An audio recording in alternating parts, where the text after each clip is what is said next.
This is RBN, the Republic Broadcasting Network.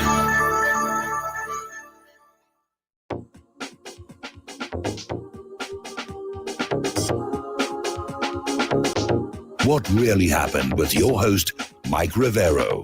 The history the government hopes you never learn. Here is your host, Michael Rivero.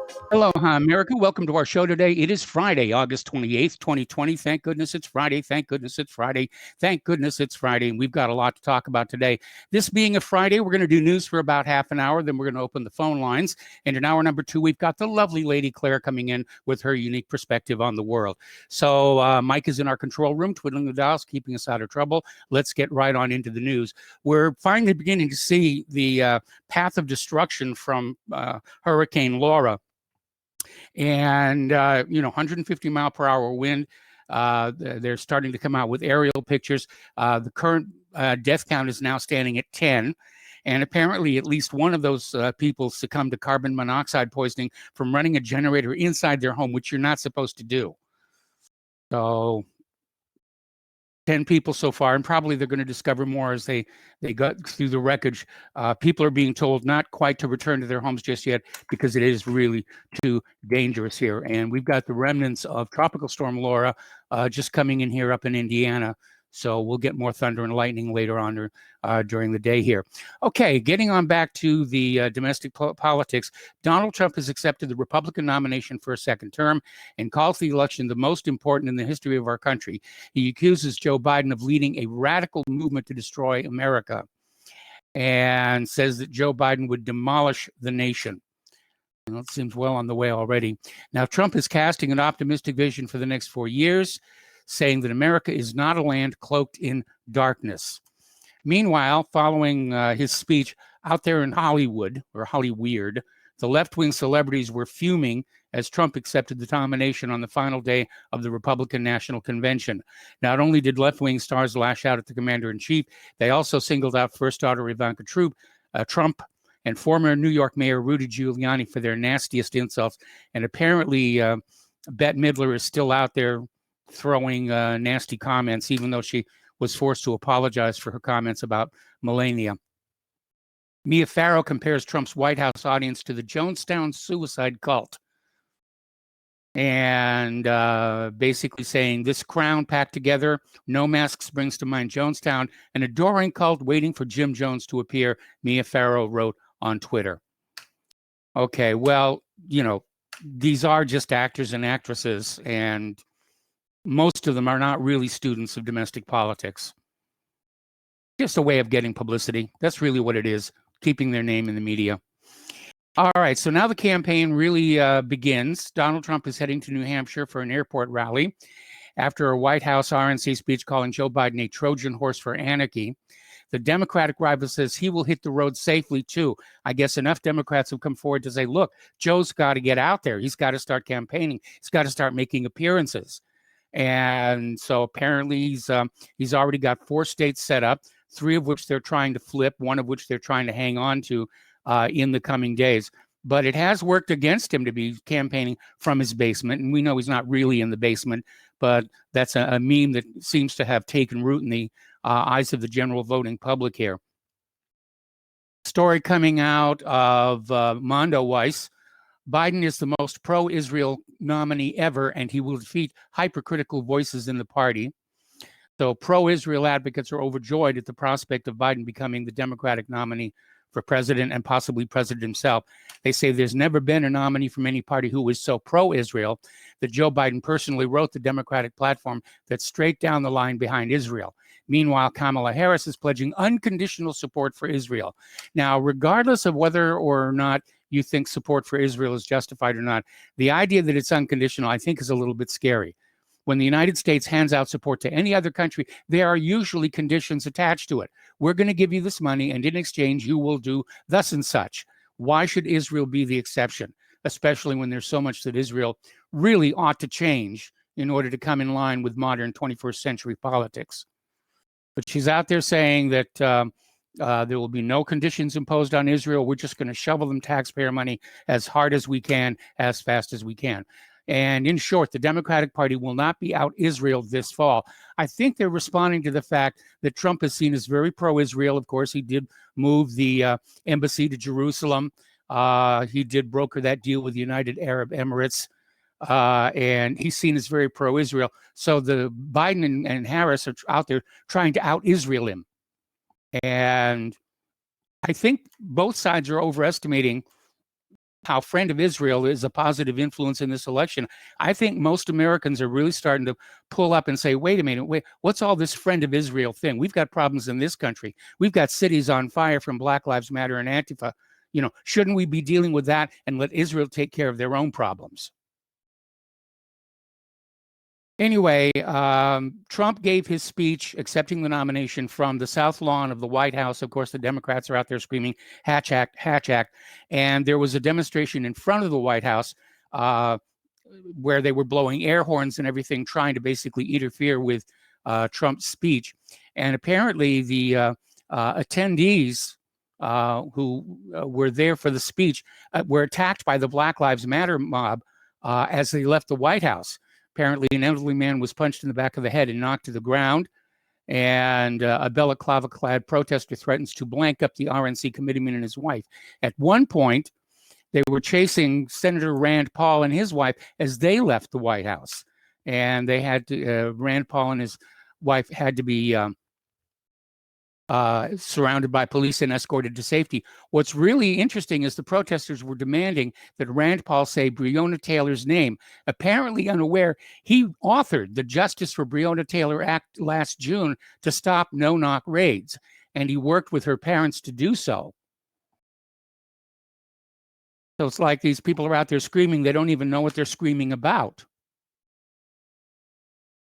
Apparently over in Aurora, Colorado, a black man has been arrested for a hate crime after stabbing a white man repeatedly while screaming Black Lives Matter. And it was reported as local news, but the national affiliates ignored it entirely, as they have a habit of doing when it's a black perpetrator and a white victim.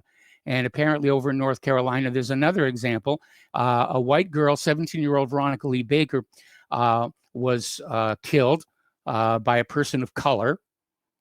And she was shot in her vehicle at a Bojangles restaurant in Garner, south of Raleigh on Saturday night. Her car was still running where her body was found, and she's been declared dead of COVID-19. Okay, Portland Mayor Ted Wheeler's strategy to quell the rioting in the city, let it burn itself out. It's been how many days in Portland now? If it was going to burn itself out, it would have by now. Somebody is throwing gasoline on that riot in the form of money. Now, Jacob Blake's parents are disgusted by the BLM riots across America. They expressed respect for President Trump, apologized for missing his call. And, there are a few voices calling for peace, but I was watching the commemoration. Today's the 57th anniversary of Martin Luther King's I Have a Dream speech. And there was a gathering on the mall in Washington, D.C., to commemorate that. But most of the speakers were out there just screaming about it's time to stand up and fight back and, get the police and get Whitey and all the rest of that stuff, which Martin Luther King himself would be appalled at that, because all that he accomplished with peaceful protests. He followed the Gandhi approach, and it worked. And apparently somebody has not studied their history, because the more violent Black Lives Matter gets, the more violent Antifa gets, the more toxic their brand becomes and the less public support they're going to have.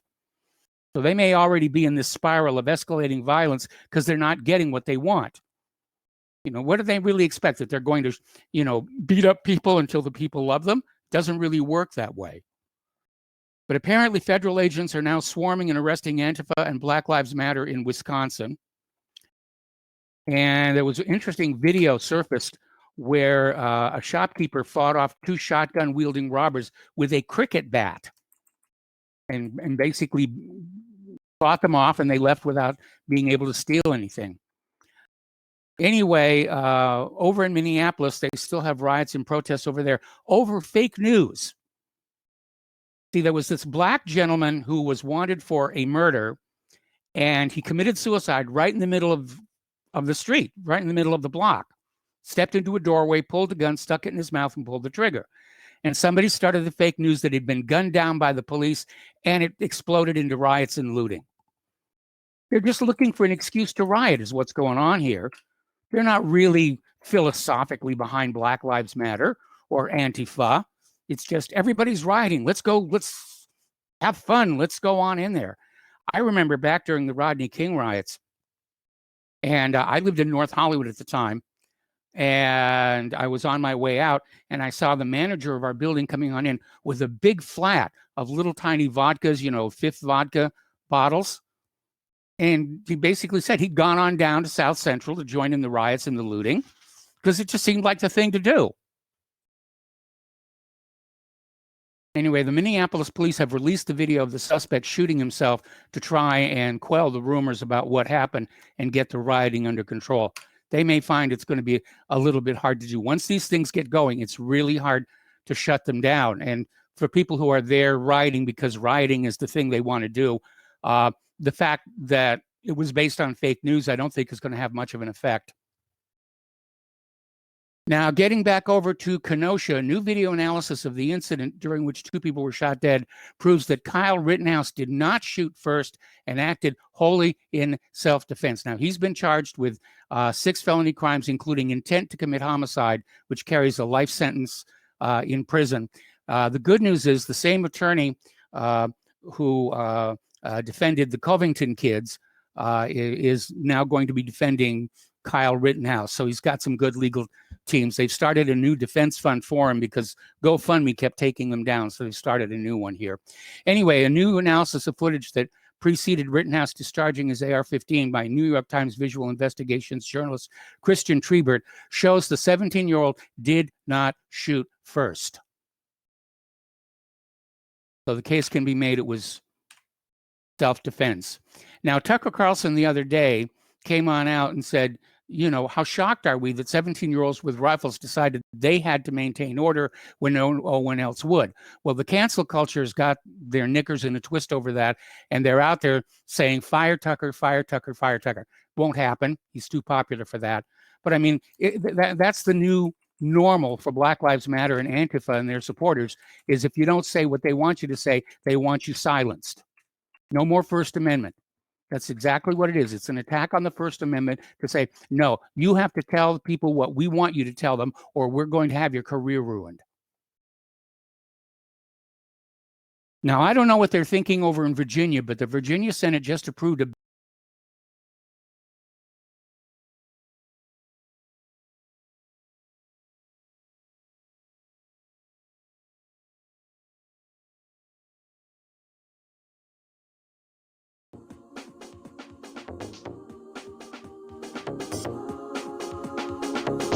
What really happened with your host, Mike Rivero, because World War III is a really bad idea.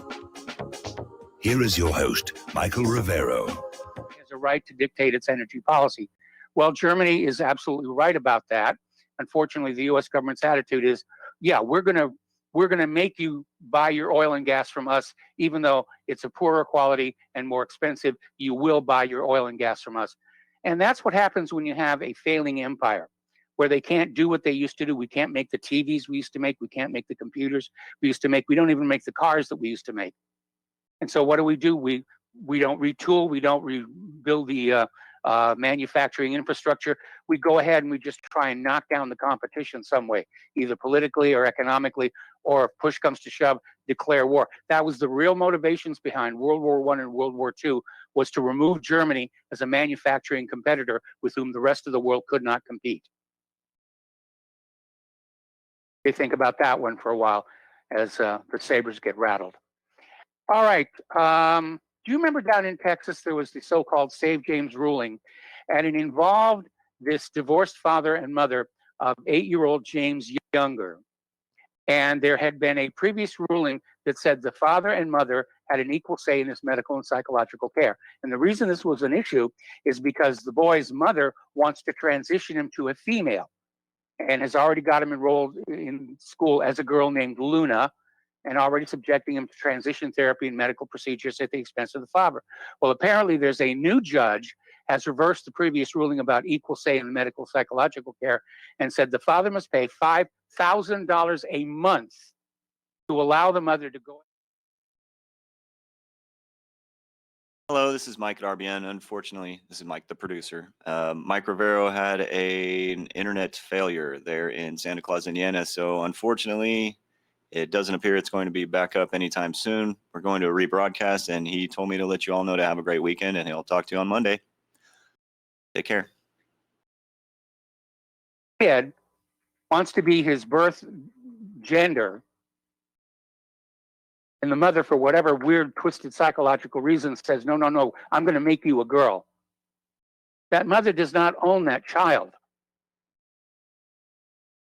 That child has certain, inalienable rights upon the moment of birth. And I do think it's child abuse. I mean, he's 8. He's not even old enough to know what gender and sex is really all about yet. Now, when he gets to be 18, 19, and he decides, hey, I want to be a woman, that's an entirely different story. That's his choice. But to have it forced on him because it's trendy, because it's the fashion, that's child abuse. It really, really is.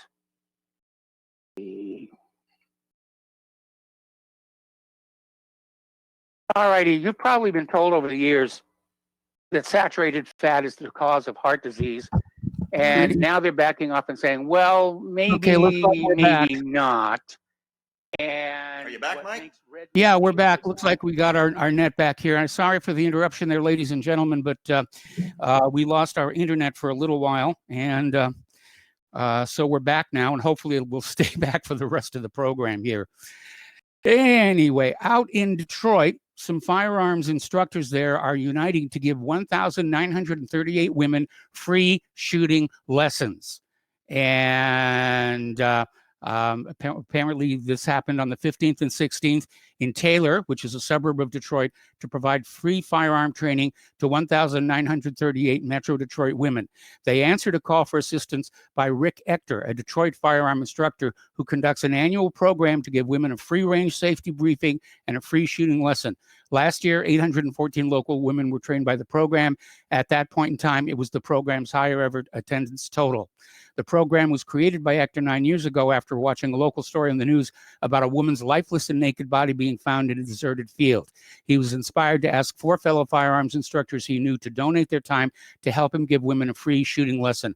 That year, 50 women were trained. All expenses were donated by the gun range and Ector. Well, I think everybody should know how to use a firearm safely. That's certainly the environment I grew up in when I was a kid. Okay, anyway. The NBA had basically said they were going to boycott the playoffs to show solidarity with the rioters.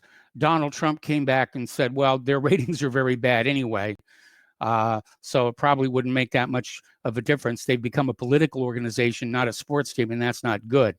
Well, apparently the NBA players thought it over and they've decided to resume the playoffs after a few days of protesting Jacob Blake shooting on the boycott. Supposedly, Michael Jordan had a key role in convincing them to go back to the court. Rapper 50 Cent says cancel culture's biggest target is straight men. There's no organization to back up heterosexual males. Maybe I should start one. Turning to the international news, Japan's Prime Minister Shinzo Abe has bowed in apology today as he announced his resignation for health reasons after a record 8 years in power. Abe revealed he'd suffered a relapse of a chronic bowel condition, saying he'd lost a lot of my energy and strength and would need regular medical treatment that would prevent him from tackling the coronavirus crisis. I have been struggling with my illness and I have to get treatment. Poor health should not lead to wrong political decisions, he told a press conference. Okay. Boris Johnson is using the alleged poisoning of a Russian opposition politician, Alexei Navalny, to pile on more pressure on Moscow.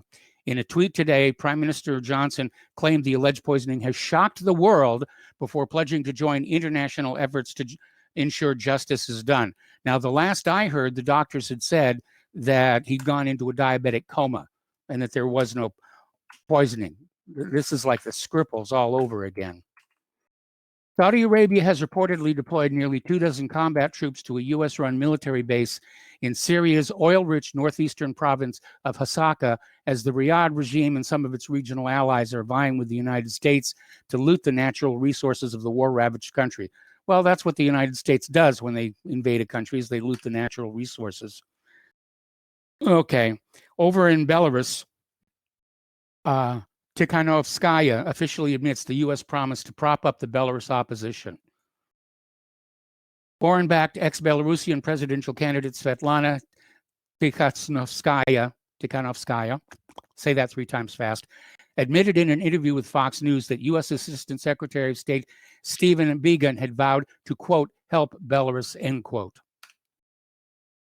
The China military claims it expelled a U.S. destroyer from its territorial waters, and we're starting to decide if this may or may not be fake news. But the Global Times claimed that the Chinese People's Liberation Army expelled a U.S. warship that trespassed into China's territorial waters in the Xisha Islands in the South China Sea. The USS Martin, a U.S. Navy guided missile destroyer, trespassed into China's territorial water in the Xisha Islands on Thursday, and the PLA 7th Theater Command dispatched naval and air forces to track, identify, and warn it to leave. The U.S. Navy is saying it didn't happen, that this is all fake news. Hard to know who to trust, isn't it? Hoping to seize on the UAE-Israel deal, Pompeo and Kushner head east in search of new allies for Israel.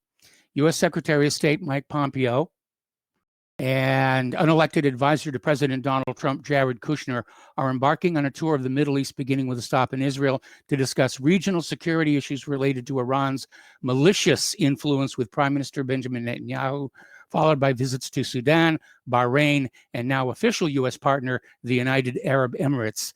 Spun as an effort to speed up a U.S. brokered normalization between Arab countries and Israel, the trip comes just 4 days after the White House sent the Secretary of State to the UN Security Council with a message that all UN sanctions against Iran were to be restored, invoking a clause in the Iran nuclear deal that allows participants to reimpose UN sanctions on Iran, despite the fact that the U.S. officially withdrew from the deal. Just throwing their weight around. Apparently, a 7-year-old Palestinian boy discovered a box full of stun grenades planted in his village by Israeli soldiers the night before. One of 3 such boxes set to explode when touched, camouflaged with stones and scraps of cloth. The boy narrowly escaped injury by that particular IDF action. His relative was not so lucky. Neither was the 15-year-old boy who was shot in the head on Thursday or the 9-year-old shot in the head last year. Facebook has shut down the Gaza Health Ministry page. Now, Gaza's health ministry used Facebook to supply crucial information about people killed or injured in Israeli attacks, or about the enormous efforts to hold back the spread of COVID-19. Facebook has now closed them down. WHO is monitoring online conversations and emotions using social listening to change the COVID narrative. This is about COVID-19 and the propaganda war, which is what it's evolved into. You know, between those who are out there saying there are existing cures that will work, and those who are saying, no, wait for Big Pharma to come up with a new product for you. So, pardon me. The World Health Organization is collaborating with an analytics company to scan people's social media conversations for, quote, coronavirus misinformation, end quote, something the WHO calls social listening. The Global Health Organization says that it's not only fighting the pandemic, but also the conversations people are having about it. According to the WHO, there's an infodemic, an overload and spread of misleading information, so much so that it decided that to tackle misinformation, it needs to employ various tools, including social listening with machine learning monitoring. Okay, story coming out of Natural News, how a false hydroxychloroquine narrative was created. The Heroic Frontline Doctors Group was formed to try and counter a massive disinformation campaign against the highly effective, safe, and inexpensive hydroxychloroquine medication for the treatment and prevention of Wuhan COVID-19 virus infection. In this document, Dr. Nass verifies the many serious concerns of the frontline doctors, Dr. Harvey Risch, French professor, and Dr. Didier Raoult, Dolores Cahill, and numerous other physicians around the world about the suppression of the use of hydroxychloroquine. Let me put it to you bluntly. Most of the people who've died from Wuhan virus infection would not have died if they'd been treated at an early stage of infection with the proper HCQ protocol. I heard a statistic the other day The United States has 4% of the world's population, but 25% of the COVID virus deaths. Something's wrong there. And apparently there's an ingredient found in mosquito spray that can kill COVID-19. Scientists found that citriodiol, citriodiol, an ingredient in the repellent spray Mossiguard, has proven to be effective against SARS-CoV-2 virus in a preliminary study put on by the country's defense laboratory. In the study, the insect repellent was applied to the virus directly as a liquid drop and also applied to a latex synthetic skin prior to its contact with the virus. In both cases, the repellent was effective at reducing the virus. Now, scientists at the UK's Defence Science and Technology Laboratory say they are sharing their preliminary findings so that others can further research the ingredient's effectiveness. Anyway, turning to the economic news, the World Economic Forum up in Davos announced Wednesday its annual summit in Switzerland has been postponed due to the coronavirus pandemic. The gathering of political, financial, and social elites was due to discuss the Great Reset in the post-COVID-19 era. However, this lead agenda item will also be pushed to a place and time yet to be determined. America's oldest department store, Lord & Taylor, will shut down all of its stores after nearly 200 years in business as the pandemic continues to take its toll on retailers. Another iconic retailer bites the dust. Out in California, they're trying a new system, and it's in Pasadena, California. It's called Pop ID, and it allows you to pay for what you're paying for just using facial scanning. You don't need a microchip implanted in your hand or forehead. All you need is your face. And this tech company called Pop ID has helped dozens of retailers and restaurants in Pasadena establish the nation's first dense face pay network. It also checks your temperature and tells you if you're running a fever. Getting into the immigration globalization area here, Swiss townsfolk tell authorities, sort out migrant crime or we will. Starting to see ordinary people in the country start to take action.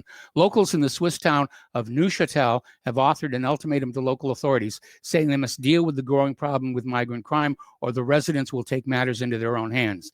The ultimatum was spread across the Swiss town on dozens of posters that called on police to act against the problem of delinquency committed by mainly North African migrants. We are proud, organized, and angry. We have the capacity to be dangerous for those who disturb social peace so much, the poster said, according to a report from Swiss broadcaster Radio Television Suisse. So far, the police say they've not been able to identify those behind the poster campaign, but say that on at least 2 occasions, there have been violent attacks on migrants causing trouble in the city. Net immigration in the Great Britain reached an estimated 313,000 in the year to March 2019, leaving the Conservatives' pledge to reduce the migrant flow even further from being realized. Office for National Office for National Statistics figures based on outgoing international passenger survey estimates, which likely understate the true scale of the influx, indicate that 715,000 people moved to the UK and around 403,000 people left the UK over the period, with EU migrants down from their peak, but arrivals still outstripping departures by 58,000. All right, here's a positive story. Don't have enough of those. U.S. Marshals find 39 missing.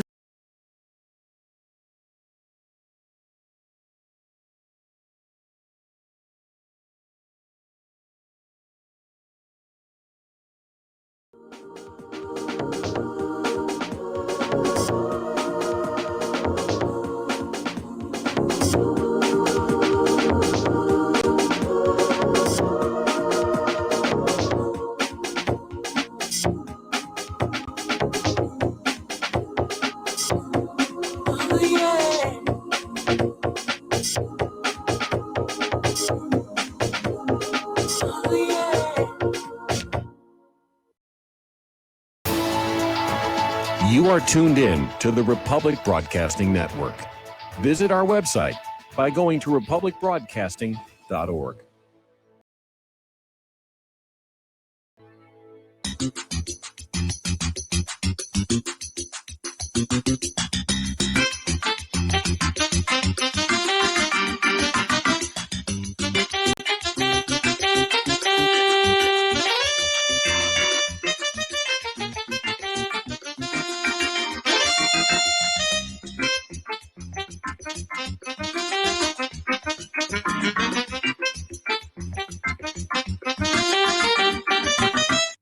Homeowners, are you in foreclosure, expecting to be served with a foreclosure lawsuit, or suspect your lender has coerced you into an illegal mortgage transaction? A huge number of mortgages made in the last 10 years have legal issues and are possibly defective. State laws and the U.S. Supreme Court have upheld that defective mortgage documents are grounds for foreclosure defense and for counterclaims in favor of the homeowner. If your mortgage has been sold or assigned since closing the loan, it may be defective and you may be paying the wrong party, and the lender may not have standing or the right to foreclose or collect payments under the law. If you would like to know if your mortgage is legal or not, or know if you are paying the right party, we can help. Our initial consultations are free of charge. We are not attorneys. We are legal researchers and work closely with experienced lawyers who know how to help you find the evidence to help you keep your home. Call toll free 1-855-2-KEEP-IT. That's 1-855-2-KEEP-IT today. Corporate media dominates the American opinion. Finding independent voices that counter this avalanche is becoming increasingly difficult. With the endless corruption running rampant throughout our government, independent voices are needed more than ever to battle the offensive against our freedoms and liberties. As a listener of RBN, no one understands this concept better than you.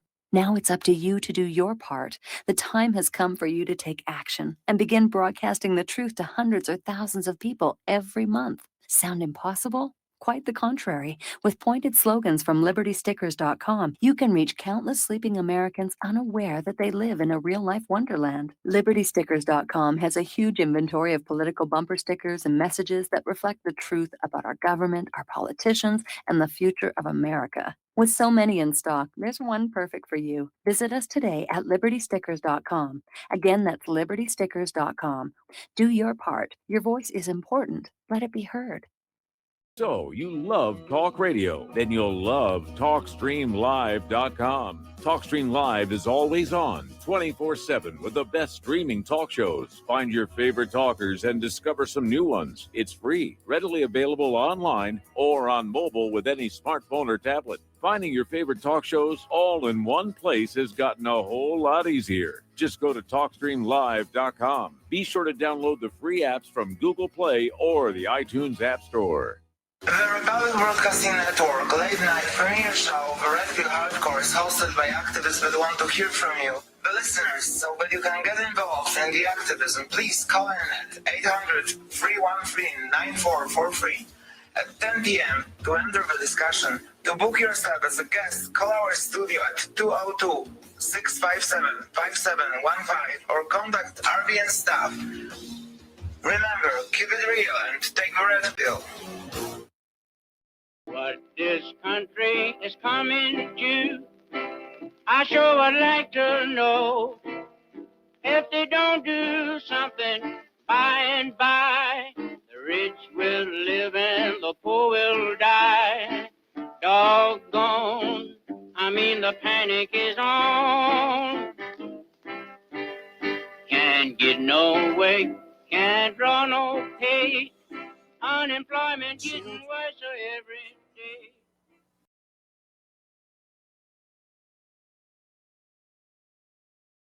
Welcome back to our show here.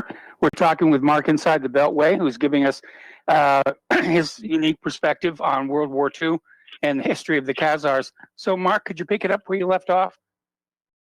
Yeah, so the main thing, because I don't want to take too much time, but I mainly just wanted to say that, you know, I'm looking at this whole situation, and I'm like, wow, man, they're really playing the American people, mainly white people, to be honest, because they're playing your allies, and I don't think that you really realize the position. You are in the exact same position that the German people were in, and yes, they are playing your allies, and at the same time, they're telling the world, and this is what they're the same way they're saying the whole white race group, because anyone intelligent know that, okay, you can't take a whole group of people and say everyone is one way, but they're playing that. And you got a lot of people that's not intelligent enough to know, because they're taking what all the leaders are doing. Because remember, they're controlling the leaders. So they're making the leaders not only do things in the country that they can use as an example, saying, see what they're doing this, they're doing that. They're doing it worldwide too. So they're making all the other countries look at this country the same way. And eventually they're setting y'all up for the biggest smash. And it's crazy. I mean, the only way I can say it is, if this was a football game, I was a coach, I would take the team back in the locker room and I'd be like, look, this is the fourth quarter and you're down by 3. And if you don't know it or not, the referees are on the side of the other team. Nobody's playing by the rules no more. So It doesn't even matter all the voting and all of that. It's the people have to start getting together and drawing the line and see, I don't want to go into that type of talk, because I don't want to, I'm just saying, it's a bad situation. Y'all are in a pickle, and I'm just saying, and the funny thing is, they're using the examples. They, like, for instance, the taking down the statues and all that stuff. They're doing that purposely to poke at white people, and it's making y'all feed right into the stereotype that they're telling everyone that you're alike. And because everyone does not, like, for instance, they might say, the whole, let's defund the police. We don't want nobody to defund the police. Who in the hell will want the police defunded? I mean, we all need police. Of course, it's bad police, but that's going to make people think, okay, they just want mad chaos out here. And so that will irritate anyone. You know what I mean? So, of course, it's crazy how the whole thing is happening. And so I'm just looking at, and even all of the stuff that they're funding. Like, they're funding the Me Too movement. That's making the women against you. Your own women are against you now. You know what I'm saying? They're funding all the Antifa, Black Lives Matter. So it's crazy how the whole thing is going down. And so I'm just like, I'm just saying, y'all, it needs to be a new ball game plan or something, because y'all have to regroup and decide, look, me personally, I'm just saying this, I would start doing things where it's from county to county, state to state. Everyone needs to start saying, hold up, we need to decide who is on what side of the line. We need to draw the line from every person, police officer, whoever. Are you on the side of the people that's trying to destroy this country and take over this world, or are you on the side of the people that's trying